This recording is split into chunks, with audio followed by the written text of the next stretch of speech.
আসসালামু আলাইকুম। এইচএসসি ২০২৪ ঘূর্ণিঝড়ের কারণে পরীক্ষা পিছিয়ে যাবে কিনা অনেকে জানতে চেয়েছো। আমাকে অনেক বেশি কমেন্ট এবং অনেকেই মেসেজ করেছো, বিশেষ করে হোয়াটসঅ্যাপে। তো এই বিষয়টি হচ্ছে যে সামনে আসলেও আরও অনেক ঘূর্ণিঝড় আছে কিনা, এবং যেহেতু বন্যার একটা আভাস রয়েছে, তো এসব কারণে আসলে পরীক্ষা পিছিয়ে যাবে কিনা। এবং আরেকটি সমস্যা আছে তোমাদের পরীক্ষার ব্যাপারে, সেটি তোমাদেরকে যদি আমি একটু তো দৈনিক ইত্তেফাক এখানে তোমাদের একটি শিরোনাম দেখতে পাচ্ছ, এইচএসসি পরীক্ষা ২০২৪-এর ২৪ মাসের পরীক্ষা ১৭ মাসে, ঠিক আছে? অর্থাৎ এসএসসি পরীক্ষা ২৪ মাসের পরীক্ষা তোমাদের কিন্তু ১৭ মাসে নেওয়া হচ্ছে। তো এই বিষয়টি অনেকে জানতে চেয়েছে যে এরকম কেন হচ্ছে, এবং পরীক্ষা কেন পিছানো হবে না, সিলেবাস শেষ হয় না, ঠিক আছে? তো অনেকগুলো কারণ রয়েছে পরীক্ষা পিছানোর ব্যাপারে। তো কিছু তথ্য রয়েছে আমার কাছে, তোমাদেরকে জানিয়ে দেবো। তো একটা অ্যানাউন্সমেন্ট আছে, আমরা একটু দেখে নিই।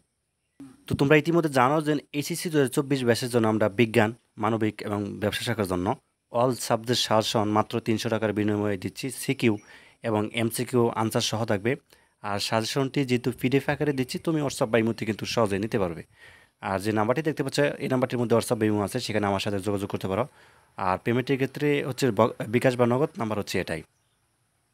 তো তোমাদের পরীক্ষা পিছানোর ব্যাপারে অনেকগুলো কারণ রয়েছে, বিশেষ করে যে এই ২৪ মাসের পরীক্ষা আসলে কেন ১৭ মাসে নেওয়া হচ্ছে, ঠিক আছে? এটি একটি কারণ। এবং একই সাথে সামনে একটা তোমাদের হচ্ছে ঘূর্ণিঝড় বা হচ্ছে বন্যার একটা আশঙ্কা রয়েছে।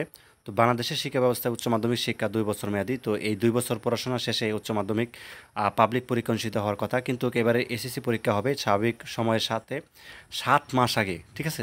দেখতে পাচ্ছ, ৭ মাস আগেই কিন্তু তোমাদের পরীক্ষাটি হচ্ছে ১৭ মাসে। আর এতেই আপত্তি শিক্ষার্থীদের। এবং আগামী ৩০শে জুন থেকে এইচএসসি সমান পরীক্ষার সূচি প্রকাশ করেছে শিক্ষা বোর্ডগুলো। তো প্রথম দিন বাংলা পত্রের মধ্যে দিয়ে পরীক্ষা হবে, এবং প্রতিদিন কিন্তু সকাল ১০টা থেকে শুরু হবে। পরীক্ষা চলবে বেলা ১টা পর্যন্ত। লিখিত পরীক্ষা শেষ হবে ১১ আগস্ট।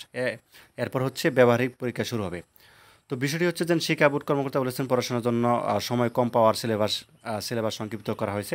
তবে এবারের পরীক্ষায় অংশ নিতে যাওয়ার শিক্ষার্থীরা বলেছেন সিলেবাস সংক্ষিপ্ত করার ফলে আমাদের কোনো সুবিধা হচ্ছে না।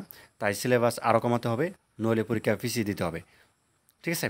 তো আপাতত হচ্ছে যে এগুলো আসলে কথাবার্তা চলতেছে। তবে শিক্ষা বোর্ডের যারা কর্মকর্তা রয়েছে তারা কিন্তু তারা হচ্ছে ৩০শে জুন থেকে পরীক্ষা শুরু হতে যাচ্ছে, এরকমটাই বলেছে। এবং পরীক্ষা কিন্তু যথাসময়ে শুরু হবে, ঠিক আছে? যদি কোনো পরিবর্তন ঘটে, এই ঘূর্ণিঝড় বা বন্যা বা হচ্ছে তোমাদের ই তবে এই ৫ জন বা ১ জন আন্দোলনের ফলে তোমাদের যে পরীক্ষা পিছিয়ে যাবে এরকম না বিষয়টি। তো আন্দোলন করলে হচ্ছে বড়সড় আন্দোলন করতে হবে, না হলে কিন্তু এই ২-৪ জন আন্দোলন করার ফলে কিন্তু পরীক্ষা পিছাবে না, ঠিক আছে? আর তোমরা পরীক্ষার প্রস্তুতি নাও। পরীক্ষা হবে সময় মতোই হবে, ঠিক আছে? ৩০শে জুন থেকেই শুরু হবে। তো আশা করি বুঝতে পারছো বিষয়টি। ধন্যবাদ সবাইকে ভিডিওটি দেখার জন্য। আল্লাহ হাফেজ।